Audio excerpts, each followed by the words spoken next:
Hello everyone, welcome to the एक्जिया IAS academy. तो चलिए देखते हैं कौन से इम्पोर्टेंट न्यूज़ आर्टिकल हैं जो रेलेवेंट रहेंगे एग्ज़ाम पर्सपेक्टिव से। तो ये आपके आने वाले UPSC as well as different state PCS के एग्ज़ाम के लिहाज से इम्पोर्टेंट रहेगा। और इसमें जो भी टॉपिक है वो कैसे इम्पोर्टेंट रहेंगे for pre mains and interview और for different other optional paper in UPSC. तो वो चीज़ें मैं आपको इसमें दिखाने वाला हूँ। बाकी आपको ये जो भी पीडीएफ है इसका टेलीग्राम चैनल में ऑलरेडी इसको अपलोड कर दिया गया है और व्हाट्सएप ग्रुप में भी दे दिया गया है। आई होप आपने इसको डाउनलोड करके पढ़ लिया होगा, और नहीं पढ़ा है तो इसको अच्छी तरीके से पढ़ लीजिएगा क्योंकि मैं इसका आपको सिर्फ समरी बताऊंगा। इसी के साथ अनाउंसमेंट है कि एक्जिया आईएएस एकेडमी में एडमिशन ओपन है। आप foundational course as well as crash course से जुड़ सकते हैं, और इसमें मैं आपको सजेशन देता हूं कि आप फाउंडेशनल कोर्स से ही जुड़ें। इसी के साथ mock test, answer writing, essay writing, 1-to-1 mentorship, comprehensive study material, expert guidance, online and offline दोनों मोड में क्लासेस अवेलेबल रहेंगी, और हमारा जो लाइब्रेरी फैसिलिटी है वो भी एक्सेस कर सकते हैं। फर्दर एडमिशन डिटेल्स के लिए आप कांटेक्ट कर सकते हैं 6002417488 नंबर पे। तो चलिए देखते हैं आज का पहला आर्टिकल। तो the 15 minute city that India needs. तो अभी आप हमारे जो भी मेट्रो सिटीज़ है, जैसे दिल्ली हो गया, मुंबई हो गया, फिर चेन्नई हो गया, तो इन सिटीज़ में, या फिर आप बेंगलुरु को भी देख सकते हैं, तो इसमें जो लोग हैं उनको, जो भी कम्यूटर्स हैं उनको एक जगह से दूसरे जगह ट्रेवल करने में बहुत ज़्यादा समय लग जाता है। लगभग जिस जगह 15 मिनट्स में पहुंच सकते हैं वहां पे 2 घंटे समय लग जाते हैं। तो इसके वजह से क्या होता है, लोगों का जो समय होता है वो बर्बाद होता है, लोगों का जो प्रोडक्टिविटी होता है वो कम होता है, और समय का मतलब होता है आपका पैसा। तो उससे क्या होता है, इकोनॉमिक लॉसेस भी देखे जाते हैं, और इसी के साथ आपका जो फिजिकल और मेंटल हेल्थ का इशू है वो तो है ही। तो इसीलिए आपका ये जो अभी why India needs the 15 minute city, तो इसमें देख सकते हैं कि सस्टेनेबिलिटी बियॉन्ड बिल्डिंग्स। तो अभी जो भी सिटी है, हमें लगता है कि सिर्फ बिल्डिंग्स से ही सिटी बनती है, लेकिन एक सिटी में क्या होता है, उसका जो इंफ्रास्ट्रक्चर है, उसका जो कनेक्टिविटी है वो बेहतर होना बहुत ज़रूरी है, ताकि लोग एक जगह से दूसरे जगह, जैसे जो बच्चे हैं वो स्कूल जल्दी पहुंच सकें, जो आपके स्टूडेंट यूनिवर्सिटी में पढ़ते हैं, कॉलेज में पढ़ते हैं, वो जल्दी पहुंच सकें। फिर आपके जो बड़े लोग हैं वो जो काम में जाते हैं, ऑफिस में हो या फिर अपने कोई भी वर्क प्लेस में हो, बिजनेस प्लेस में हो, उसमें जल्दी पहुंच सकें। उसके लिए हमें क्या करना है, बिल्डिंग्स के साथ ही इंफ्रास्ट्रक्चर में, कनेक्टिविटी में ध्यान देना है।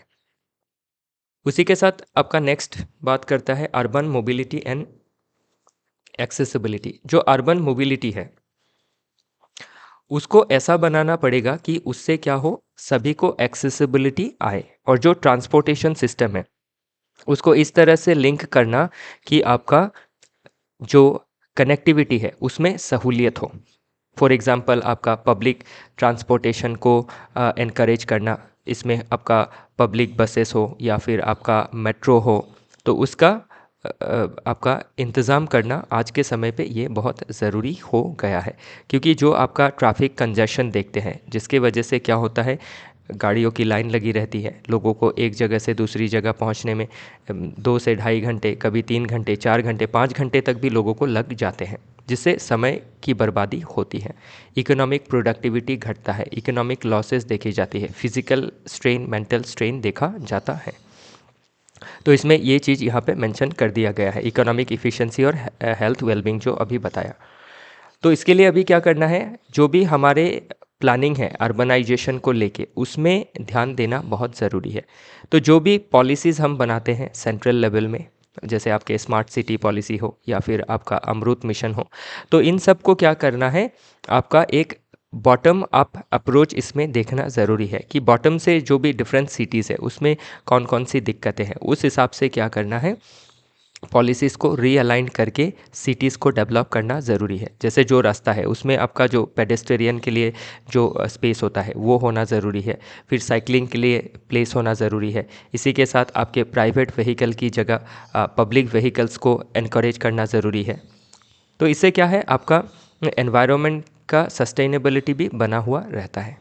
तो ये सभी चीज़ें आप, ये जो आर्टिकल है ओवरऑल मेंस के पर्सपेक्टिव से इम्पॉर्टेंट रहेगा। ओके, तो चलिए देखते हैं सल्यूशन। इसमें लिखा है कि 15 मिनट का सिटी कैसे बना सकते हैं। तो इंटीग्रेटेड पब्लिक ट्रांसपोर्ट, इसमें आपका metro networks, buses, last mile connectivity, तो इन सभी चीज़ों को आप लिख सकते हैं। और इसी के साथ एग्जांपल भी दे सकते हैं कि कोपेनहेगन में कैसे साइकिलिंग का इंफ्रास्ट्रक्चर भी डेवलप किया गया है। और इसी के साथ सिंगापुर में जो पब्लिक ट्रांसपोर्टेशन सिस्टम है वो कितना इफ़िशिएंट है कि लोग अपने घर से जो भी उनके स्कूल है, कॉलेज है, यूनिवर्सिटी है, वर्किंग प्लेस है, बिजनेस साइट है, बहुत ही आसानी से पहुंच सकते हैं। तो इन चीज़ों में ध्यान देना ज़रूरी है। फिर कम्युनिटी सेंट्रिक अर्बन प्लानिंग, तो लोकल जो पॉपुलेशन है उनको भी इंक्लूड करना ज़रूरी है ताकि एक जो पॉलिसी मेकिंग है उसमें लोगों का जो इनपुट है वो भी लिया जा सके। इसी के साथ पॉलिसी रिफॉर्म्स के बारे में लिख सकते हैं। तो बाकी ये चीज़ें आप देखिएगा। फिर इन्वेस्टमेंट इन इंफ्रास्ट्रक्चर, तो इंफ्रास्ट्रक्चर में बहुत ज़्यादा इन्वेस्टमेंट किया जा रहा है, लेकिन चीज़ें क्या है, अभी भी पूरी तरीके से जो सहूलियत देनी चाहिए उतनी नहीं दे पा रही है।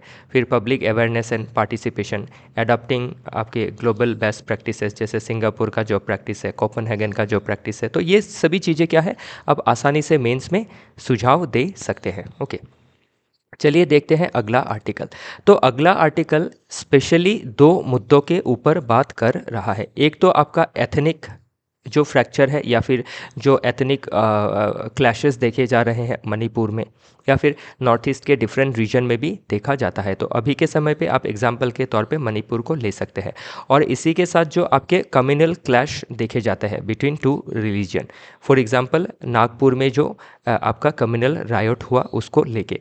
तो अभी क्या है, ये हम सोसाइटी जो है जीएस पेपर 1 उसमें सोसाइटी के बारे में पढ़ते हैं। तो उसमें हम रीजनलिज्म, फिर आपके एथनिक प्रॉब्लम वो सभी देखते हैं। फिर आपके कम्युनल हार्मोनी को लेके जो प्रॉब्लम है वो सभी चीज़ें हम उसमें कवर करते हैं। तो पहला तो हमें ये जब क्वेश्चन आता है, ओके, आपका एथनिक टेंशन या कम्युनल टेंशन, तो इसमें सबसे पहला ज़रूरी बात है कि ये रीज़न जानना कि इसका रीज़न क्या है। और रीज़न जानने के बाद हमें क्या करना है, उसमें आपके सल्यूशंस लिखने हैं कि कैसे सल्यूशंस लाए जा सकते हैं। तो अभी जो भी एथनिक क्लैश है या फिर जो भी रिलीजियस क्लैश है या फिर आपके कम्युनल वायलेंस है, उसमें आपका historical reason, social reason, political reason, governance related reason, economic reason, तो बहुत कुछ रीज़न रह सकता है। और सल्यूशन में हम क्या कर सकते हैं, आपके जैसे गवर्नेंस को स्ट्रेंथन कर सकते हैं, रिहैबिलिटेशन, रिकॉन्सिलिएशन कर सकते हैं, सिक्योरिटी मेजर्स ले सकते हैं, और इसके अंदर भी हम सब पॉइंट्स लिख सकते हैं। तो ये मणिपुर क्लैश, अगेन नागपुर का जो रायट है उसमें क्या सुझाव दे सकते हैं, जैसे एड्रेस कम्युनल पोलराइजेशन। तो जो पोलराइजेशन हो रहा है आज के समय पे उसको एड्रेस करना ज़रूरी है। फोकस करना है सोशियो इकोनॉमिक इश्यूज़ में। ओके, जो भी सोशियो इकोनॉमिक इश्यूज़ है उनको जब हम दूर करेंगे, जैसे इन्फ्लेशन का प्रॉब्लम है, फार्मर सुसाइड्स है, इकोनॉमिक डिस्ट्रेस है, अनएम्प्लॉयमेंट है, तो इन चीज़ों को दूर करना पड़ेगा ताकि लोग प्रोडक्टिवली एंगेज हो और अपने जो कम्युनल सेंटिमेंट्स है उनको लेके बिजी ना रहें। ओके, फिर जो लॉ एनफोर्समेंट है उसको स्ट्रेंथन करना पड़ेगा। फिर सिविल सोसाइटी का एक रोल है कि जो डिफरेंट कम्युनिटीज़ है उनको एनकरेज करना पड़ेगा कि एक दूसरे के साथ एंगेज करें, क्योंकि जब जो कम्युनिटी के बीच, डिफरेंट कम्युनिटी के बीच जब एंगेजमेंट जिस एरिया में बढ़ता है उसमें वायलेंस की संभावनाएं बहुत कम हो जाती है, क्योंकि डिफरेंट कम्युनिटी के बीच जो आपका एक प्यार होता है, एक जो हार्मोनी होता है वो अच्छा रहता है। तो उससे क्या होता है, आपका जो कम्युनिटी है वो वायलेंस की जगह पीस को प्रेफर करती है और मिसअंडरस्टैंडिंग दूर हो जाता है। तो वैसा वैसा मेजर्स लेना ज़रूरी रहता है। तो वही चीज़ें इसमें दी गई है। तो ये जो आर्टिकल है आप देख सकते हैं जीएस पेपर 1 में इंडियन सोसाइटी के पर्सपेक्टिव से पूछा जा चुका है। What are the challenges to our cultural practices in the name of secularism. Okay, फिर आपका इस क्वेश्चन से आप कम्युनल टेंशन को लिंक करके देख सकते हैं। तो जो कम्युनल टेंशन है उसको दूर करने के लिए हमें क्या चाहिए, नीड फॉर इंटरफेथ हार्मोनी। तो डिफरेंट फेथ के लोगों के बीच में एक हार्मोनी लाना ज़रूरी है, एक डायलॉग लाना ज़रूरी है, एक कनेक्शन लाना ज़रूरी है, ताकि मिसअंडरस्टैंडिंग्स को दूर किया जा सके और एक फ्रेटर्निटी के तहत हम जी सकें। ओके, फिर आपका discuss the challenges of communalism in India, ये क्वेश्चन भी पूछा जा चुका है और इसके साथ आप डिफरेंट एग्जाम्पल भी मेंशन कर सकते हैं। ओके, फिर आपका गवर्नेंस के लिहाज से भी क्वेश्चन पूछा जा चुका है। ओके, फिर इसमें how far do you think the decentralisation of power has succeeded in India. तो आपको कितना दूर लगता है कि डिसेंट्रलाइजेशन ऑफ पावर हुआ है इंडिया में, सक्सेसफुल हुआ है। प्रमोटिंग ग्रास रूट डेमोक्रेसी, तो अभी जब क्या है डिसेंट्रलाइजेशन होगा पावर का, ग्रास रूट लेवल में डेमोक्रेसी डेवलप होगी, तो क्या है उससे लोगों के बीच जो कनेक्टिविटी है वो और बढ़िया होगा। क्योंकि अभी जैसे ग्राम सभा है, आपके पंचायत के थ्रू ग्राम सभा करवाया जाता है, तो उस ग्राम सभा में अब क्या होता है, डिफरेंट कास्ट कम्युनिटी के लोग एक साथ बैठ के पॉलिसी मेक करते हैं, अपने गांव के लिए डिसीजन मेकिंग करते हैं, सोशो इकोनॉमिक डेवलपमेंट के लिए सोचते हैं। तो उसमें क्या होता है, एक लोगों के बीच जो बॉन्डिंग है वो भी बढ़ता है। तो उस पॉइंट से भी आप इस क्वेश्चन को देख सकते हैं। ओके, तो आप डिफरेंट चीज़ों को लिंक कर सकते हैं। फिर 2019 में एथनिक कन्फ्लिक्ट के बारे में पूछ लिया गया था कि क्या रूट है। Okay, ethnic conflict in India have their root in socio economic and political factors. तो कौन से सोशियो इकोनॉमिक फैक्टर्स है, पॉलिटिकल फैक्टर्स है, तो वो जानना ज़रूरी रहता है। जैसे नॉर्थ ईस्ट में आपका पॉलिटिकल फैक्टर क्या है कि जो ब्रिटिश का एक आइसोलेशनिस्ट पॉलिसी था ट्राइबल पीपल को लेके, उसके वजह से क्या हुआ था, डिफरेंट जो ट्राइबल कम्युनिटी थी वो आइसोलेटेड रह गई थी। मेन स्ट्रीम जो आपका स्ट्रगल चल रहा था उसमें क्या था, कंट्रीब्यूशन जितना होना चाहिए था उतना नहीं था। मतलब ये मैं नहीं कर रहा हूँ कि कंट्रीब्यूशन नहीं था, लेकिन पूरा आइसोलेटेड करके रख दिया गया था, जिससे क्या था कि जो आपके ट्राइबल लोग थे वो आपके मेन स्ट्रीम इंडिया में इंटीग्रेट नहीं हो पाए। तो ये भी एक रीज़न, आप जब पॉलिटी पढ़ते हैं, गवर्नेंस पढ़ते हैं, सोसाइटी पढ़ते हैं, तो ये सभी चीज़ें आपको सीखने मिलती है। बाकी ध्यान रखिएगा, मैं ये नहीं बोल रहा हूँ कि ट्राइबल लोगों का कंट्रीब्यूशन नहीं था। आप बिरसा मुंडा जी का हो या फिर नॉर्थ ईस्ट से रानी गाइडिनलो जी का हो, तो इन सभी लीडर्स का बहुत ज़्यादा कंट्रीब्यूशन है। बाकी आप नॉर्थ ईस्ट के पॉइंट ऑफ व्यू से देखें तो एक आइसोलेशनिस्ट जो पॉलिसी था, क्योंकि जो इनर लाइन परमिट लिया था ब्रिटिशर्स ने 1874 में, उसके वजह से क्या हुआ था कि ट्राइबल जगह में बाकी लोग नहीं जा पा रहे थे। ओके, उससे क्या हुआ था, एक जो ट्राइबल कम्युनिटी के साथ बाकी कम्युनिटी का जो एंगेजमेंट होना चाहिए था वो नहीं हो पा रहा था। वो आज के समय में भी वो एक क्या है आपकी एक रेस्ट्रिक्शन उसमें देखा जाता है। एक आज के समय पे तो आइडेंटिटी प्रोटेक्शन के लिए आपका देखा जाता है, लेकिन उस समय क्या है, आइसोलेशनिस्ट पॉलिसी लिया गया था बाय ब्रिटिशर्स। तो ये सभी चीज़ें आपको क्या है, आपको ब्रॉडली सोचना है, डीपली चीज़ों को सोचना है। ओके, चलिए देखते हैं अगला topic. Next topic Sunita Williams ji के बारे में है। तो सुनीता विलियम्स जी ने सक्सेसफुली लैंड कर लिया है अर्थ में। तो सुनीता विलियम्स जी और उनके साथ जो विलमोर साहब थे, ये दोनों जो एस्ट्रोनॉट थे, इन्होंने स्पेस का जो जर्नी था वो एक शॉर्ट जर्नी था इनका। लेकिन आपका जो स्टारलाइनर का स्पेसक्राफ्ट था, बोइंग के द्वारा निर्माण किया गया, तो उसमें कुछ दिक्कत आने की वजह से इनको क्या करना पड़ा, इन दोनों ही एस्ट्रोनॉट्स को लगभग 9 महीने आपके स्पेस स्टेशन में रुकना पड़ा था। तो अभी यूजुअली क्या होता है, स्पेस स्टेशन में 6 महीने रुका जाता है। जो भी एस्ट्रोनॉट होते हैं वो 6 महीने के लिए रुकते हैं, लेकिन इसमें 3 महीने क्या हुआ, एक्सीड हो गया। तो अभी क्या है, स्पेस का जो एनवायरनमेंट है वो बहुत ही ज़्यादा हॉस्टाइल है। उससे क्या होता है, जो हमारे एस्ट्रोनॉट्स हैं, क्योंकि एस्ट्रोनॉट क्या है, आपके हमारे रिसोर्स है, तो उनको अगर कोई भी लॉस होता है तो वो हमारे लिए लॉस है। मतलब अभी जो एस्ट्रोनॉट है वो नासा के हो, लेकिन वो जो कंट्रीब्यूशन है वो पूरा वर्ल्ड को ही देंगे। तो अभी अगर ऐसी कुछ दिक्कतें आती है तो उससे क्या होता है, उनके लाइफ को खतरा होता है। तो ऐसे भी स्पेस का जो होस्टल एनवायरनमेंट है उसमें क्या होता है, आपका बोन एंड मसल लॉस होता है बिकॉज ऑफ माइक्रोग्रेविटी। ओके, फिर आपका जो फ्लूइड्स इनटेक लेते हैं उसका रीडिस्ट्रीब्यूशन आपका अच्छी तरीके से बॉडी में नहीं हो पाता है। ओके, फिर आपका रेडिएशन एक्सपोजर ज़्यादा रहता है जिससे कैंसर का चांसेस बढ़ जाता है। फिर आपका आइसोलेशन एंड कन्फाइनमेंट में रहते हैं जिससे उनका क्या होता है, स्ट्रेस, एंजाइटी, ये सभी चीज़ें बढ़ सकती है। फिर मेंटल फटीग देखा जाता है because of rigid schedule.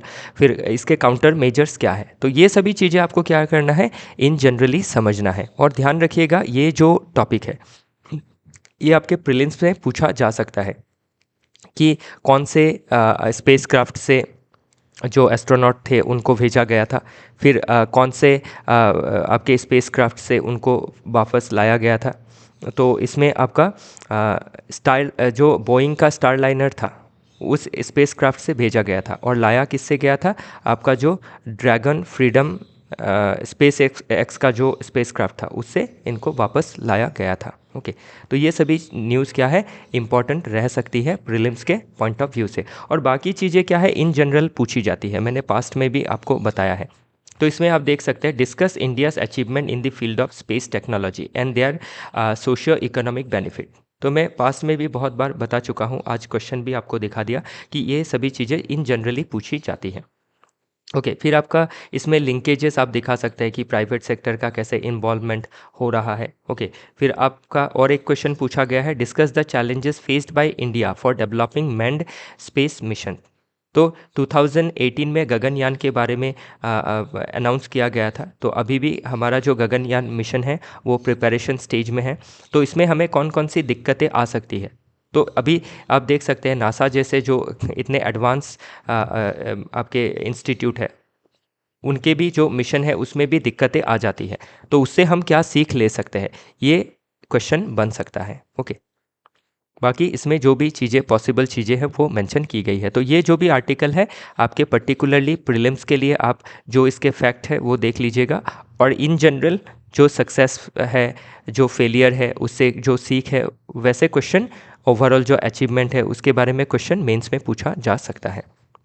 Next question बात करता है about SC flags contradiction between states claim of high per capita income and people living in poverty. तो अभी हाल ही में सुप्रीम कोर्ट ने ये चिंता जताई है कि जो स्टेट आपके हाई पर कैपिटा इनकम को क्लेम कर रहे हैं, लेकिन उनके स्टेट में क्या है, प्रॉब्लम ये है कि पीपल जो है वो पॉवर्टी में जी रहे हैं। तो ये थोड़ा कंट्राडिक्शन है। तो इसमें और एक कंट्राडिक्शन भी है कि हमारा जो इकोनॉमिक ग्रोथ है वो तो कंपैरिजन टू दूसरे देश वो हाई है, लेकिन जो इकोनॉमिक डेवलपमेंट है वो बहुत कम है। जैसे पॉवर्टी का रेट बहुत ज़्यादा है, मेल न्यूट्रिशन का जो रेट है वो बहुत ज़्यादा है, इकोनॉमिक जो इनइक्वालिटी है वो बहुत ज़्यादा है। तो इसका रीज़न क्या है वो देखना अभी इसमें ज़रूरी हो जाता है। ओके, तो अभी सुप्रीम कोर्ट ने क्या कहा उसके रिगार्डिंग सीधा सीधा क्वेश्चन नहीं पूछा जाएगा, लेकिन ओवरऑल ये जो कंट्राडिक्शन है और ये जो एक पैराडॉक्स है, एक डायलामा का सिचुएशन है, ये एग्ज़ाम में पूछा जा सकता है, ऑलरेडी पूछा जा चुका है कि हमारा इकोनॉमिक ग्रोथ तो है लेकिन विदाउट क्या है, इंक्लूसिव डेवलपमेंट। कि हमारा जो ग्रोथ है आप देख सकते हैं कि जॉबलेस ग्रोथ है, जिसमें जो एम्प्लॉयमेंट अपॉर्चुनिटी है वो बहुत कम है। फिर आपका जो डिफरेंट सेक्टर है उसमें इम्बैलेंस देखा जाता है। फॉर एग्जांपल आईटी सेक्टर का आपके जो ओवरऑल जीडीपी में कंट्रीब्यूशन है वो लगभग 50% है, लेकिन जो एम्प्लॉयमेंट आपका रेट है इसमें कम है। कि कम आईटी सेक्टर में क्या है, कम लोग एम्प्लॉय हो रहे हैं और ज़्यादा उससे जीडीपी आ रहा है।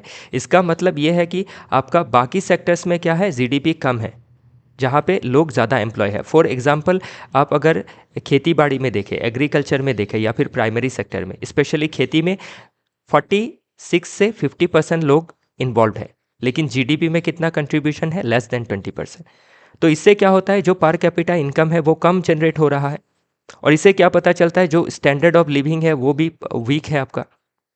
आपके लोगों का पॉवर्टी ज़्यादा है, लोगों के अंदर हेल्थ के इश्यूज ज़्यादा है, एजुकेशन रिलेटेड प्रॉब्लम्स है, स्किल रिलेटेड प्रॉब्लम्स है।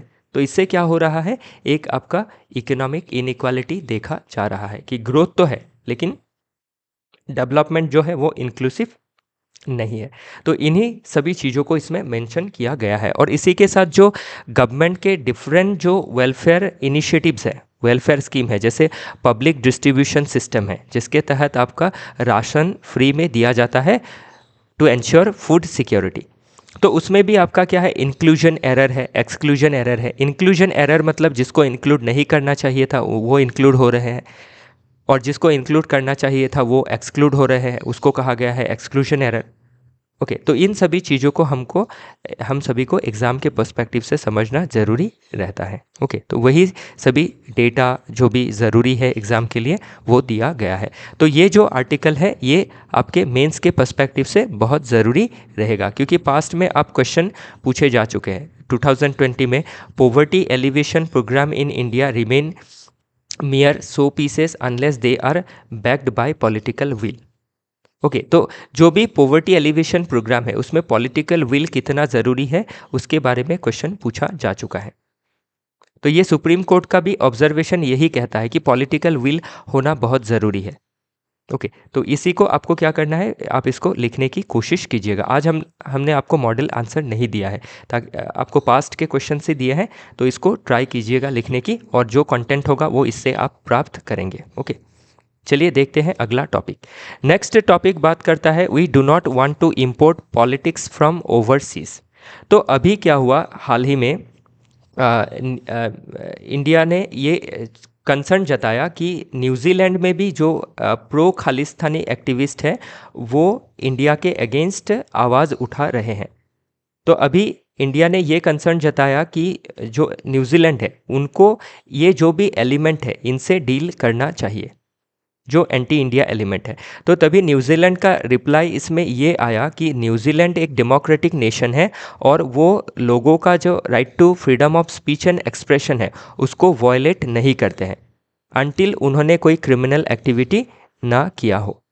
तो अभी इसमें क्या है, एक मुद्दा ये उभर के आता है कि हमारा जो न्यूजीलैंड के साथ अभी फ्री ट्रेड एग्रीमेंट का डिस्कशन चल रहा है, तो इसमें एक पॉसिबल प्रॉब्लम क्या आ सकता है, ये जो आपका न्यूजीलैंड का स्टैंड है ऑन आपके प्रो खालिस्तानी एजिटेटर्स, तो उसको लेके क्या है, एक आपका छोटा मोटा टेंशन बन सकता है, क्योंकि न्यूजीलैंड ने ये चीज़ें इनकार की है कि वो freedom of speech and expression को वायलेट नहीं करेंगे। सबका अपना freedom of speech and violation, freedom of speech and expression है, तो वो अपना जो भी कंसर्न है वो रख सकते हैं। तो ये मुद्दा आया है। तो इसमें अभी आपका क्या है, ओवरऑल इंडिया न्यूजीलैंड का जो रिलेशन है वो समझना ज़रूरी है। और बाकी आपका कनाडा का जो स्टैंड है, कनाडा का तो पूरा आपका गवर्नमेंट का ही प्रो खालिस्तानी अप्रोच था जो हमने देखा, और जिसके वजह से इंडिया कनाडा का जो रिलेशन है उसमें कैसे टेंशन आया। बाकी न्यूजीलैंड और इंडिया के रिलेशन में ज़्यादा टेंशन की बात नहीं है, क्योंकि न्यूजीलैंड ने कहा है कि freedom of speech and expression को हम सपोर्ट करते हैं, लेकिन हम कोई क्रिमिनल एक्टिविटीज़ सपोर्ट नहीं करते हैं। तो अगर कोई टेंशन का माहौल हुआ, कोई अगर freedom of speech and expression को इस्तेमाल करके इंडिया के सोवरेनिटी के अगेंस्ट कोई क्रिमिनल एक्टिविटी करता है, तब न्यूजीलैंड ने एक्शन लेने की बात कही है। तो ओवरऑल इसमें देखा जाए तो न्यूजीलैंड ने क्या किया है, एक बहुत ही बैलेंस अप्रोच अपनाया है। ओके, चलिए आगे देखते हैं। तो इसमें भी ये मेंस के लिहाज से ये टॉपिक इम्पॉर्टेंट रहेगा। नेक्स्ट आर्टिकल बात करता है आपके जो ये टॉपिक ज्योग्राफी के पॉइंट ऑफ व्यू से इम्पॉर्टेंट है। जो जब हम फिज़िकल ज्योग्राफी पढ़ते हैं तो उसमें हम एटमॉस्फेयर पढ़ते हैं, तो उसी एटमॉस्फेयर का एक टॉपिक है एल नीनो और ला नीना। तो अभी आप सभी को पता है कि इंडिया में जो मानसून आता है वो साउथ वेस्ट मानसून के तहत आता है।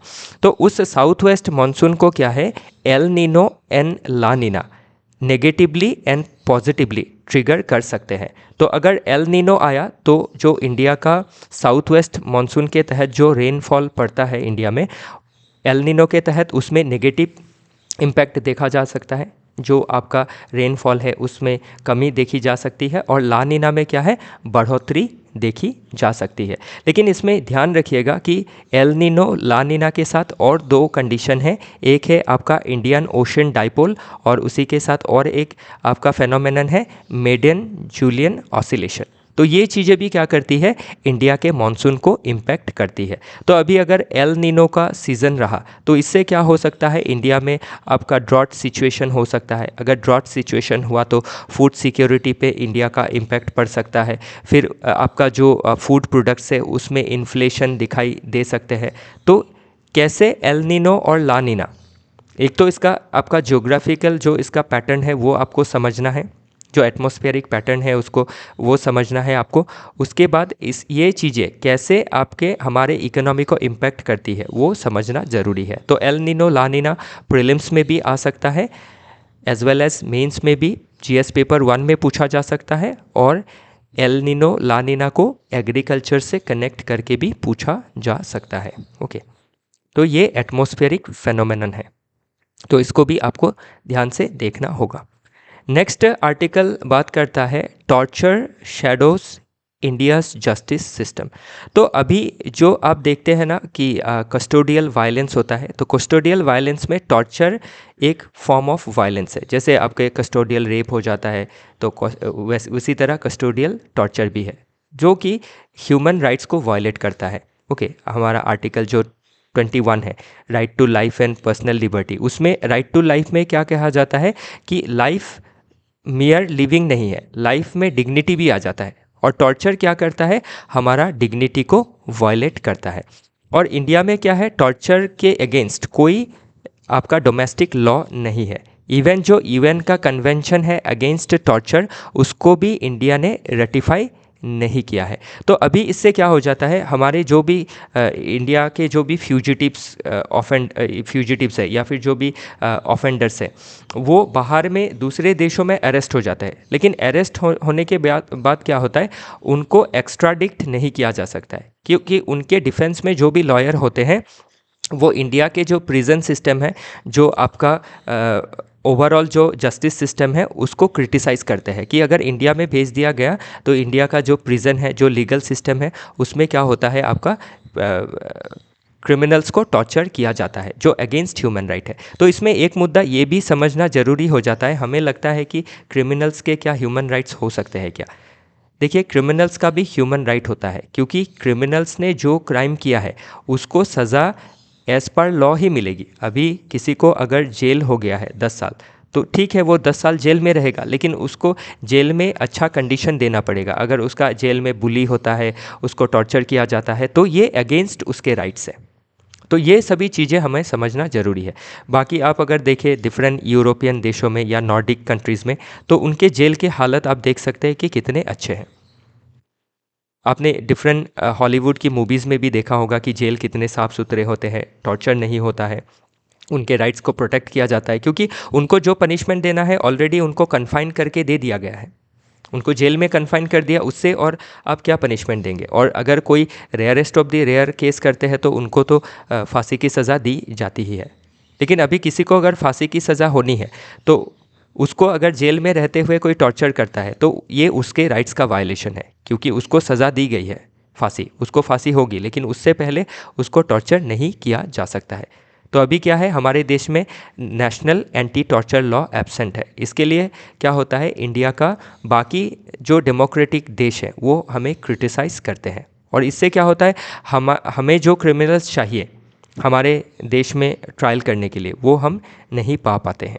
ओके, तो ये क्या करता है, हमारे जस्टिस सिस्टम में एक सवाल खड़ा करता है। तो ये इन फ्यूचर क्या है, एग्ज़ाम में क्वेश्चन बन सकता है।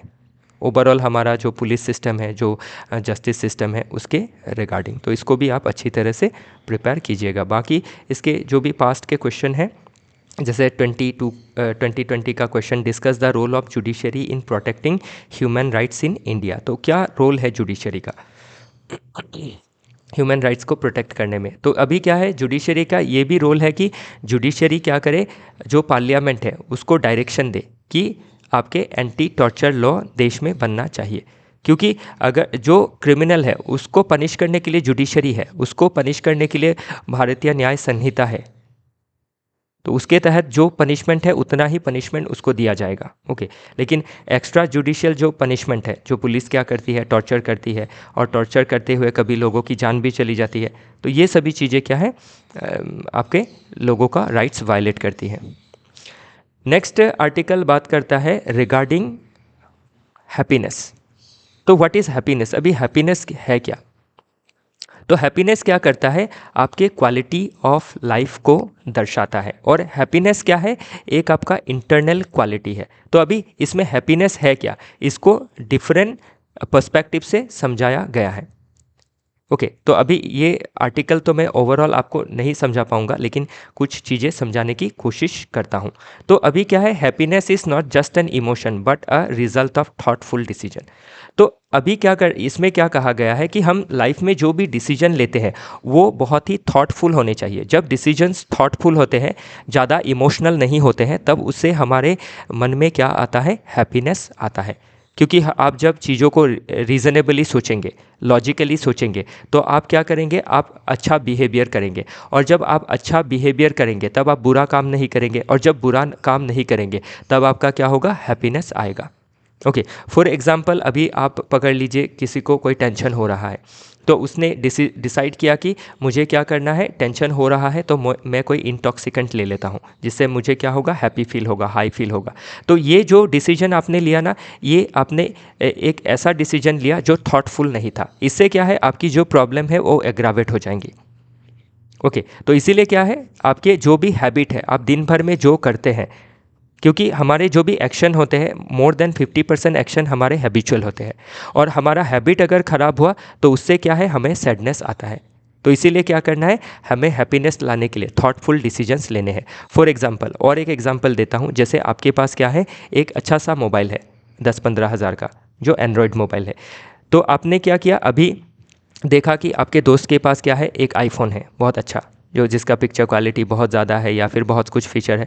तो आपको क्या लगा कि मुझे एक अभी आईफोन लेना है। ओके, आपने मटेरियली चीज़ों को सोचा, कंज्यूमरिस्ट पॉइंट ऑफ व्यू से सोचा, और आपने क्या किया, आपके पास उतनी कैपेसिटी ही नहीं थी, लेकिन आपकी कमाई समझ लीजिए 20,000 थी, और आपने 2 लाख का आईफोन ले लिया। अब आपके पैसे के क्या है, 10 से 12,000 आप ईएमआई में दे रहे हैं। तो अभी आप क्या होंगे, because of your consumerist behaviour, because your thoughtless decision और एक्शन, आप अभी सैड रहेंगे। क्योंकि आपने एक बार तो एक किक पाने के लिए फ़ोन तो ले लिया, बट आप देख रहे हैं कि अभी उसका ईएमआई मुझे नेक्स्ट 1-2 साल तक चुकाना है, और मैं क्या है, फाइनेंशियल दिक्कत से झेल रहा हूँ, क्योंकि आपके 20,000 से अभी सिर्फ 8,000 ही आपके पास है। तो ये सभी चीज़ें इसमें मेंशन की गई है कि हमें क्या करना है, जो हमारा वांट्स है उसको लिमिट करना है। ओके, हमें अपना जो नीड है उसको पूरा करना है। ओके, और जब हम नीड पूरा करेंगे और दिन भर में जो हमारे हैबिट्स है उसको ठीक रखेंगे, एक्शन को ठीक रखेंगे, तो उससे क्या है, हमें हैप्पीनेस मिलेंगी। और हैप्पीनेस क्या है, हम चीज़ों में नहीं ढूंढ सकते हैं हैप्पीनेस। ये तो ज़रूरी है कि डिफरेंट जो नीड्स है वो पूरा करना पड़ेगा, लेकिन लग्जरी को हटाना पड़ेगा। और हैप्पीनेस क्या, कहाँ से ढूंढना पड़ेगा, अंदर से। क्योंकि हैप्पीनेस क्या है, एक इंटरनल स्टेट है। तो इससे क्या है, आप हैप्पीनेस ला सकेंगे। और भी अलग चीज़ें इसमें मेंशन की गई है, जैसे और हैप्पीनेस कैसे, आप हैप्पीनेस का और भी एंगल दिखाया है कि आपको हैप्पीनेस के लिए क्या है, आपको लोगों से कनेक्ट होना है, जो रिलेशन है उसको अच्छे रखने हैं। क्योंकि हम क्या है, आज के मटेरियल ज़माने में, आज के कंज्यूमरिस्ट ज़माने में, आज के रैट रेस में हम क्या कर रहे हैं, अपने फैमिली, अपने दोस्त सभी को भूल रहे हैं, और सिर्फ मटेरियल चीज़ों के पीछे भाग रहे हैं, अच्छी कमाई के पीछे भाग रहे हैं। क्योंकि हम कल बहुत ज़्यादा कमा लेंगे तो उससे क्या होगा, हमारा जो स्टैंडर्ड ऑफ लिविंग है वो बढ़ जाएगा, लेकिन क्वालिटी ऑफ जो लाइफ है वो नहीं बढ़ेगा। क्योंकि क्वालिटी ऑफ लाइफ किससे बढ़ता है, आप अंदर से कितना खुश हैं, और वो आप मिनिमम चीज़ों से खुश रह सकते हैं। समझ लीजिए आपने बहुत पैसा कमाया, आप बहुत सारे अच्छे बिल्डिंग में रहते हैं, लेकिन उसमें रहने वाला कोई नहीं है, तो आपका क्या है, स्टैंडर्ड ऑफ लिविंग अच्छा है, बड़े अच्छे बिल्डिंग में रहते हैं, अच्छा पानी पीते हैं, अच्छा खाना खाते हैं, लेकिन आप क्या है, अंदर से खुश नहीं है। क्योंकि आपके पास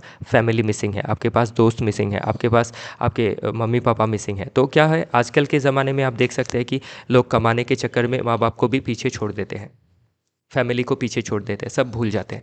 ओके तो इसीलिए आपको क्या करना है, जो भी एक्शन करना है वो थॉटफुल एक्शन करना है, क्योंकि आज के समय में आप देख सकते हैं कि लाइफ में हमें सबसे ज़्यादा ज़रूरी क्या है, पीस एंड हैप्पीनेस है। और पीस एंड हैप्पीनेस कैसे आएगा, आपके माइंडफुल एक्शन से, थॉटफुल एक्शन से आएगा। जब आप जो आपके नीड्स है उसको लिमिट करेंगे तब आएगा। छोटी छोटी चीज़ों में जब आप खुशी ढूंढेंगे, जॉय ढूंढेंगे तब आएगा। तो उसको ध्यान देना बहुत ज़रूरी है। क्या नहीं मिला उस पर ध्यान मत दीजिए, क्या मिला है उसमें ध्यान दीजिए। और जो पाने की कोशिश कर रहे हैं उसके लिए आप शिद्दत से कोशिश कीजिए। मिला तो ठीक, नहीं मिला तो भी हैप्पी रहिए। किसी चीज़ों में अपने हैप्पीनेस को मत टिकाइए। हैप्पीनेस एक क्या है, अंदर का वैल्यू है। ओके तो आई होप मैं आपको ये समझा पाया। बाकी आप इसमें पढ़िएगा, बहुत ही थॉटफुल है ये सभी चीज़ें। ओके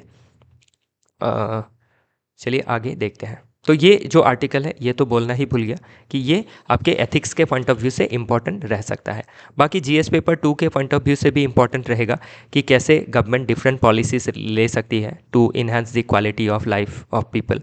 तो आप देख सकते हैं जैसे भूटान में क्या है, जीडीपी की जगह आपका ग्रॉस नेशनल हैप्पीनेस इंडेक्स में ध्यान दिया जाता है। क्या अभी आप देख सकते हैं भूटान बहुत रिच देश नहीं है, लेकिन हैप्पीनेस में वो हमारे देश से बहुत आगे है। ओके तो इसमें एक नेचर का पॉइंट ऑफ व्यू भी रहता है कि हम नेचर को डिस्ट्रक्ट करके भी हैप्पी नहीं रह सकते। क्योंकि आप कभी फील करते हैं ना कि आपने पिकनिक गए दोस्तों के साथ, आप जंगल में बहुत समय बिताए, आपने घूमा, ट्रेकिंग की, ओके 2-4 फ़ोटो लिए, तो कितना हैप्पी फील होता है। उसमें कौन सा चीज़ आपने कोई मतलब कुछ मटेरियल चीज़ें ली, कुछ नहीं लिया, बस नेचर को एंजॉय किया, तो वो चीज़ें ज़रूरी रहती है। ओके तो लाइफ एक ही है। ओके तो मटेरियल चीज़ों के पीछे, कंज्यूमरिज्म के पीछे भाग के इसको बर्बाद मत कीजिएगा और ज़्यादा इंडिविजुअलिस्टिक सोच मत रखिएगा। ओके हमें कम्युनिटी के साथ, नेचर के साथ, लिमिटेड नीड्स के साथ जीना है और हैप्पीनेस को अंदर से फील करना है। ओके नेक्स्ट आर्टिकल बात करता है, इज़ द अपार आईडी फॉर स्टूडेंट मैंडेटरी। तो न्यू एजुकेशन पॉलिसी के तहत आपका क्या किया जा रहा है, अपार आईडी क्रिएट किया जा रहा है। तो अपार का फुल फॉर्म क्या है, the automated permanent academic account registry. तो इसमें क्या होगा, जो बच्चे हैं उनके हर बच्चे के अगेंस्ट एक आईडी क्रिएट किया जाएगा और उस आईडी में बच्चे का सारा जो एकेडमिक रिकॉर्ड है उसको आपका सेव किया जाएगा। और ये चीज़ें कहाँ सेव रहेंगी, आपकी जो डिजी लॉकर है उसमें सेव रहेंगी। तो अभी ये जो टॉपिक है ये प्रीलिम्स के पर्सपेक्टिव से इम्पॉर्टेंट होगा। अपार आईडी क्या है, ये एनईपी के तहत है या नहीं है, क्या ये मैंडेटरी है। तो अपार आईडी मैंडेटरी नहीं है, गवर्नमेंट ने ये चीज़ें मेंशन की है। अभी मुद्दा क्या है, ये न्यूज़ क्या बता रहा है कि आपके जो डिफरेंट एजुकेशन इंस्टीट्यूशन है वो उसको क्या कर रहे हैं, अपार आईडी को मैंडेटरी तरीके से स्टूडेंट को रजिस्टर करने के लिए फोर्स कर रहे हैं। तो इसमें अभी क्या है, जो आपके डिजिटल राइट एक्टिविस्ट है वो इसमें चिंता जता रहे हैं कि ये जो भी डेटा है इसको कैसे प्रोटेक्ट किया जाएगा, क्या इस डेटा का थर्ड पार्टी एडवर्टाइजिंग के लिए इस्तेमाल करेगी। तो इससे क्या है, लोगों के बच्चों को ट्रैक किया जा सकेगा, उनका प्राइवेसी भी वायलेट होगा। तो इन चीज़ों को ध्यान में रखा जाना चाहिए। और ये जो मैंडेटरी नहीं है, स्कूल इसको क्यों मैंडेटरी कर रही है। और इसी के साथ जो आपका यूडाइस सिस्टम है उसमें ऑलरेडी स्टूडेंट का जो डेटा है वो कलेक्ट किया ही जाता है। तो फिर अपार आईडी को क्यों मैंडेटरी किया जा रहा है। किसी को अगर वॉलंटरीली इसमें रजिस्टर होना है तो हो, वरना ना हो। बाकी क्या रिस्क आ सकता है ये सभी चीज़ें इसमें मेंशन की गई है। तो अपार आईडी रिलेटेड प्री में इसके जो फैक्चुअल इन्फॉर्मेशन है वो पूछी जा सकती है और जो कॉन्सेप्ट है वो ओवरऑल आपके मेंस में पूछा जा सकता है। नेक्स्ट आर्टिकल बात करता है डीलिमिटेशन के बारे में और इसमें ये दर्शाता है कि डीलिमिटेशन का जो एक्सरसाइज था कश्मीर, जम्मू कश्मीर में और असम में, उसको बहुत ही क्रिटिसाइज़ किया गया था। तो इसमें ये आर्टिकल कह रहा है कि जो डीलिमिटेशन एक्सरसाइज है वो फेयर तरीके से होना चाहिए। और इसी के साथ आपके ये आर्टिकल ये भी दर्शाता है कि जो डीलिमिटेशन एक्सरसाइज होने वाला है सेंट्रल लेजिस्लेटिव असेंबली के लिए अर्थात पार्लियामेंट के लिए, तो उसमें भी अभी दिक्कतें आ रही हैं नॉर्थ साउथ के बीच में कि नॉर्थ का पॉपुलेशन बढ़ गया है तो नॉर्थ को ज़्यादा सीटें मिलेगी, साउथ को कम मिलेगी। साउथ का जो पॉलिटिकल एक से होना चाहिए डिसीजन मेकिंग में पार्लियामेंट में वो कम हो जाएगा, नॉर्थ का बढ़ जाएगा। तो उसका भी एक सल्यूशन दिया है कि जो पार्लियामेंट का सीट है उसको फिक्स ही रखा जाए, बाकी स्टेट असेंबली की जो सीट है उसको बढ़ा दिया जाए। क्योंकि स्टेट स्टेट जितने स्टेट है जिसमें पॉपुलेशन बढ़ा है उसमें बढ़ा दीजिए, बाकी पार्लियामेंट में वैसे ही रहने दीजिए।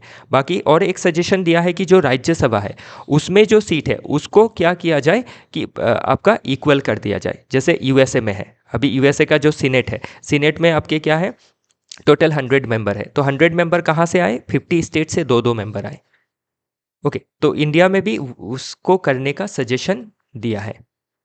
तो ये सजेशन है, आप इससे क्या है एक पर्सपेक्टिव डेवलप कर सकते हैं, और इन फ्यूचर कोई सजेशन आपके कुछ क्वेश्चन में मांगे तो आप उसमें ये भी सुझाव दे सकते हैं। ओके, तो उसी के बारे में ये आर्टिकल बात करता है कि जो डिलिमिटेशन प्रोसेस है वो फेयर होना चाहिए, ट्रांसपेरेंट होना चाहिए। जितने भी स्टेक होल्डर है उसको, जैसे रूलिंग पार्टी हो गई, डिफरेंट पॉलिटिकल पार्टी हो गई, सभी को इंक्लूड करना है, सिविल सोसाइटी को इंक्लूड करना है, पीपल को इंक्लूड करना है, ताकि फेयर हो, ट्रांसपेरेंट हो, अकाउंटेबिलिटी के साथ, रेस्पॉन्सिबिलिटी के साथ डिलिमिटेशन हो। तो इस बार क्या है, delimitation, one nation one election, इन चीज़ों के ऊपर क्वेश्चन आने की संभावनाएं बहुत ज़्यादा रहेंगी आपके मेंस में। और बाकी डिलिमिटेशन रिलेटेड डिफरेंट अमेंडमेंट भी लाए गए हैं, तो उनका कॉन्स्टिट्यूशनल जो भी अमेंडमेंट है या फिर जो भी कॉन्स्टिट्यूशनल प्रोविज़न है वो पूछा जा सकता है। नेक्स्ट आर्टिकल बात करता है how India can seize foreign investment opportunities. तो कैसे हम फॉरेन इन्वेस्टमेंट अपॉर्चुनिटीज़ को पा सकते हैं। तो ध्यान दीजिएगा, एकदम सिंपल आर्टिकल है कि फॉरेन इन्वेस्टमेंट अपॉर्चुनिटी नहीं आने की क्या रीज़न है। मतलब फॉरेन इन्वेस्टमेंट अपॉर्चुनिटी मतलब एफडीआई, फॉरेन डायरेक्ट इन्वेस्टमेंट। तो अभी हमारे देश में क्या है, ईज़ ऑफ डूइंग बिजनेस का प्रॉब्लम है, फिर रेगुलेटरी बॉटलनेक्स है, इंफ्रास्ट्रक्चरल बॉटलनेक्स है। ओके, फिर आपका ये रहा इंफ्रास्ट्रक्चरल बॉटलनेक्स, लॉजिस्टिक प्रॉब्लम। तो लॉजिस्टिक प्रॉब्लम के अंदर भी क्या क्या है, इलेक्ट्रिसिटी, वाटर। ओके, फिर आपका पोर्ट, हाईवे, रेलवे नेटवर्क, ये अगर इम्प्रूव हो भी रहा है फिर भी लैग कर रहा है compare to China and Vietnam. तो अभी जो भी इन्वेस्टर्स है वो क्या करेंगे, कंपेयर करके देखेंगे इंडिया, चाइना, वियतनाम के बीच। अच्छा लगेगा उनको वियतनाम या चाइना तो वहाँ चले जाएंगे। तो इसलिए क्या है, हमें इन पॉइंट में ध्यान देना है। ए, बी, सी, डी, 4 पॉइंट है, और 4 पॉइंट के बीच आपके क्या है, सब पॉइंट्स है। तो ये आप एग्जाम में एज इट इज़ लिख सकते हैं इसको, और क्वेश्चन इस लाइन में पूछी जाएंगी, आप ध्यान रखिएगा। ओके, और बाकी ओवरऑल इकोनॉमिक डेवलपमेंट के लिए भी ये पॉइंट में काम करना ज़रूरी है। ये ओवरऑल इकोनॉमिक डेवलपमेंट में भी क्या है, ये जो लेक्यूनास यहाँ पे दिखाई गई है वो आप अलग आंसर में भी फिट कर सकते हैं, बहुत सारे पॉइंट। ओके, तो ये भी ज़रूरी रहेगा। तो इसीलिए क्या है, कोई भी आर्टिकल वेस्ट नहीं जाएगा, आप हर चीज़ को पढ़िए। हम जो देते हैं उसको, हर चीज़ को पढ़िए, आप उसको, इसका जो भी टेम्पलेट है डिफरेंट क्वेश्चन में क्वेश्चन के आंसर में लिख पाएंगे, जो इकोनॉमी रिलेटेड होगा, जो फिट बैठेगा। ओके, फिर आपका क्या करना पड़ेगा इंडिया को एफडीआई रेस में आगे रहने के लिए। तो ये जो भी प्रॉब्लम है इसी का उल्टा लिख दीजिए तो आंसर बन गया। ओके, नेक्स्ट है फिजिकल सब्सिडीज। तो अभी गवर्नमेंट जो सब्सिडी देती है बजट में क्या होता है, आपका एक्सपेंडिचर, रेवेन्यू, ये सभी दिखाया जाता है। तो एक्सपेंडिचर में आपका रेवेन्यू एक्सपेंडिचर, फिर आपका कैपिटल एक्सपेंडिचर होता है, और रेवेन्यू एक्सपेंडिचर पार्ट में ही हम क्या करते हैं, आपके डिफरेंट सब्सिडीज़ प्रोवाइड करते हैं, जैसे food subsidy, fertiliser subsidy, electricity subsidy. तो इनके बारे में ये आर्टिकल बात करता है, और ये कहता है कि जो हमारा आपका सब्सिडीज़ होता है, तो इन सब्सिडीज़ में क्या है, बहुत सारी सब्सिडीज़ में जो सब्सिडी दी जाती है वो ट्रांसपेरेंट नहीं है। मतलब कैसे, आपका जैसे एक्स्ट्रा बजटरी एलोकेशन दिया जाता है। फॉर एग्जांपल आप इसको समझिएगा कि जो फूड कॉरपोरेशन ऑफ इंडिया है वो क्या करती है, एमएसपी में, मिनिमम सपोर्ट प्राइस में फूड ग्रेन को प्रोक्योर करती है। तो वो प्रोक्योर करने के लिए उनको जो पैसे चाहिए वो गवर्नमेंट क्या करती है, एक बार बजट्स में नहीं देती है। तो एफसीआई को क्या करना होता है, डिफरेंट सोर्सेज से वो पैसे इकट्ठे करने होते हैं, और बाद में क्या कर देती है गवर्नमेंट, उसको पैसे दे देती है, कहीं से उधार लेके हो या फिर जो गवर्नमेंट का इनकम है उससे हो। तो इन चीज़ों का क्या नहीं होता है, स्क्रूटिनी नहीं होता है। जो बजट डिस्कशन में जो स्क्रूटिनी होना होता है वो नहीं होता है। तो ये क्या है, एक डेमोक्रेसी में ये सही नहीं है, ये ट्रांसपेरेंसी के अगेंस्ट है। तो ये सभी चीज़ें इसमें मेंशन की गई है। बाकी स्टेट को भी इसमें क्रिटिसाइज़ किया गया है कि क्यों एक्स्ट्रा बजटरी रिसोर्सेस लाने हैं, जो भी है बजट में ही दिखाया जाए, ट्रांसपेरेंट तरीके से दिखाया जाए। तो वो इसमें मेंशन किया गया है। और बाकी जो फ्री बी पॉलिटिक्स है उसको भी क्रिटिसाइज़ किया गया है, क्योंकि जो आपके सब्सिडीज़ है उसमें आपके फ्री बी सब्सिडीज़ भी देखी जाती है। जैसे आपका हेल्थ, एजुकेशन, सोशल सिक्योरिटी, ये एसेंशियल वेलफेयर प्रोग्राम है। लेकिन बाकी जो पॉलिटिकली मोटिवेटेड प्रोग्राम है, जैसे फ्री टीबी देना, कैश ट्रांसफ़र करना बिफोर इलेक्शन, ये सारे फ्री बीज की वजह से क्या है, आपके इलेक्शन मैनिपुलेशन या फिर जो इलेक्शन में एक फेयरनेस रहना चाहिए वो नहीं रह पाता है। ओके, तो उसी के बारे में ये आर्टिकल बात करता है। नेक्स्ट आर्टिकल बात करता है रशिया यूक्रेन के जो टेंशन है उसमें जो भी सल्यूशन आने जा रहा है।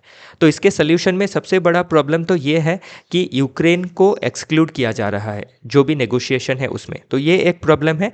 दूसरा, इंडिया इसमें क्या रोल प्ले कर सकता है उसके बारे में बात कर रहा है। तो ये आर्टिकल बात कर रहा है कि इंडिया को ये जो भी इंटरनेशनल डिस्प्यूट है, इंटरनेशनल लेवल में जो भी डिस्प्यूट है बिटवीन डिफरेंट नेशन, उसमें इंडिया को ज़्यादा अपना पैर नहीं फंसाना चाहिए, क्योंकि इंडिया के खुद के डोमेस्टिक बहुत सारे प्रायोरिटीज़ है, उसमें ध्यान देने की बात इसमें की जा रही है। ओके, कि हम अगर ज़्यादा अपने आप को स्ट्रेच करेंगे इन सब प्रॉब्लम में तो एक रिस्क रहेगा, स्ट्रैटेजिक रिस्क रहेगा। तो हमें क्या करना चाहिए, प्रायोरिटाइज़ करना चाहिए डोमेस्टिक एंड रीजनल स्टेबिलिटी में, देश के अंदर हमें ध्यान देना चाहिए ताकि हम अपने देश में स्टेबिलिटी ला सके, ग्रोथ ला सके। नेक्स्ट आर्टिकल बात करता है regarding world bank and IMF. तो कैसे डोनाल्ड ट्रंप साहब मतलब जो स्टैंड ले रहे हैं, जैसे पेरिस क्लाइमेट एग्रीमेंट से एग्जिट करना या फिर WHO वर्ल्ड हेल्थ ऑर्गेनाइजेशन से एग्जिट करना, तो अभी ये बात निकल के आ रही है कि पॉसिबली वर्ल्ड बैंक या आईएमएफ से भी एग्जिट करेंगे। तो अभी वर्ल्ड बैंक और आईएमएफ को बनाया ही गया है किसके इनिशिएटिव में, यूएसए के इनिशिएटिव में, इन ब्रिटेन वुड्स। तो इसीलिए इसको ब्रिटेन वुड्स इंस्टीट्यूशन भी कहा जाता है। क्यों? ताकि ग्लोबल इकोनॉमी को गवर्न किया जा सके। लेकिन अभी अगर इससे यूएसए ही निकल जाए तो इसमें क्या है, चाइना जो है वो एक बड़ा रोल प्ले कर सकता है, जो सही नहीं रहेगा।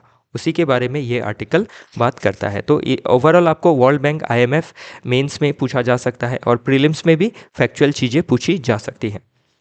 तो इसको थोड़ा आप ध्यान दीजिएगा, सभी चीज़ें इसमें मेंशन की गई है।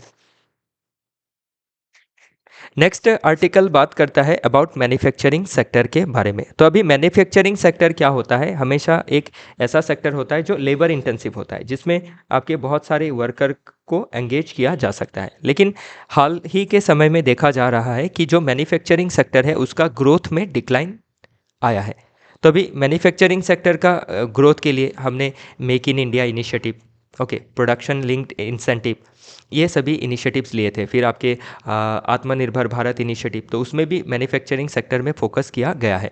लेकिन देखा जा रहा है कि डिक्लाइन हो रहा है। तो इस डिक्लाइन का क्या वजह है, ये पूछा जा सकता है मेंस में, और कैसे इस डिक्लाइन को रोका जा सकता है ताकि मैन्युफैक्चरिंग सेक्टर में और आपका मैन्युफैक्चर बढ़े, इकोनॉमिक ग्रोथ ज़्यादा हो। मैन्युफैक्चरिंग सेक्टर जब ग्रो करेगा तो उससे क्या होगा, एम्प्लॉयमेंट ज़्यादा जनरेट होगा, लोगों के पास ज़्यादा पैसे आएंगे। तो उससे क्या है, लोगों का जो क्वालिटी ऑफ लाइफ है, जो स्टैंडर्ड ऑफ लिविंग है, वो अच्छा रहेगा, देश में इकोनॉमिक स्टेबिलिटी आएंगी। तो अभी प्रॉब्लम क्या है वो और इसका सलूशन क्या है वो लिखना ज़रूरी है। नेक्स्ट आर्टिकल बात करता है अबाउट माइक्रो एंटरप्राइजेस। तो माइक्रो एंटरप्राइजेस क्या होती है, जो छोटे छोटे बिजनेसेस होते हैं उसके बारे में जिक्र किया गया है। तो इसमें माइक्रो एंटरप्राइजेस में इवन आपके जो छोटे एक आपका छोटा सा एक अगर शॉप भी है, वो भी क्या है, माइक्रो एंटरप्राइज के अंदर में ही आ जाता है। तो इन माइक्रो एंटरप्राइज को कैसे स्ट्रॉन्ग किया जाए, तो इंडिया का नीड क्या है कि जो भी लोग सेल्फ एम्प्लॉयड बने हुए हैं, ओके, सेल्फ एम्प्लॉयड होके रखे हैं, तो उनको क्या करना है, कैसे आपका हेल्प करना है, कैसे इन एंटरप्राइजेस को और आगे बढ़ाना है, उसके बारे में ये आर्टिकल बात करता है। फॉर एग्जांपल, जैसे कोविड के समय में आपने देखा ना, एक PM स्वनिधि स्कीम था, जिसने किस में ध्यान दिया था, जो माइक्रो एंटरप्राइजेस है, एकदम छोटे एंटरप्राइजेस, उसमें ध्यान दिया था। इसी के साथ आप क्या है, जो SME है, स्मॉल एंड मीडियम एंटरप्राइज, उसको भी इससे लिंक करके देख सकते हैं, क्योंकि आपके micro, small and medium enterprise का इकोनॉमिक में जो कंट्रीब्यूशन है वो बहुत ज़्यादा रहता है, आपके प्रोडक्शन में हो, जॉब क्रिएशन में हो, सेल्फ एम्प्लॉयमेंट में हो, इसीलिए इसमें ध्यान देना ज़रूरी है। तो इन फ्यूचर ये क्वेश्चन बन सकता है, और ये जो भी मुद्दे देखे ना आज हमने, बहुत ही इंपॉर्टेंट है एग्जाम के पर्सपेक्टिव से। ओके, तो ये जो SME है, small medium enterprise and micro enterprise, इनको आपको प्री के लिहाज से जैसे स्वनिधि के बारे में पास्ट में पूछा गया है, तो जो भी डिफरेंट स्कीम है उनके बारे में आपको जानना है। प्लस एमएसएमई को लेके क्या स्कीम है, जैसे मुद्रा योजना है तो उसमें लोन दिया जाता है। फिर स्टैंड अप इंडिया है, ओके, फिर स्टार्टअप इंडिया है स्टार्टअप सेक्टर के लिए। तो एमएसएमई में क्या है, आपके डिफरेंट जो इनोवेटिव जो कंपनियां हैं वो स्टार्टअप में आ जाती हैं। तो ये सभी चीज़ें आपको देखनी ज़रूरी रहेंगी। तो इसी के साथ आज का जो डिस्कशन है वो समाप्त होता है। आशा करता हूँ आपको मैं थोड़ा बहुत बता पाया कि इसका क्या रेलेवेंस है मेंस के लिए या फिर प्रीलिम्स के लिए। अगर कोई आपका डाउट रह जाता है तो आप उसको कमेंट बॉक्स में बताइएगा, हम आपको वो डाउट कैटर करने की कोशिश करेंगे। तो आज के लिए इतना ही था, कल फिर मिलेंगे। जुड़े रहिएगा हमारे साथ, तब तक के लिए अलविदा।